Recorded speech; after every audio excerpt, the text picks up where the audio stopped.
Magkakilala na ba tayo? Hindi pa po yata. Nasa taas na silang lahat. Naghintay sila.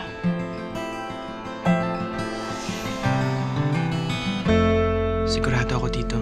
Sigurado ako na mahal kita. Bigla akong kinabahan. Bakit? Dahil sa'yo.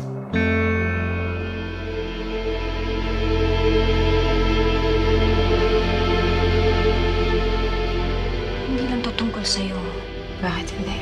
Sana mahanap ako yung katulad mo. Hindi ko alam iniisip ng babaeng yun. Hindi ko siya kilala. Isang araw nagkatrabaho lang ako tapos nakilala kita. Mahal mo pa talaga siya? Bakit ka nandito? Gusto kita makasama, Andrea.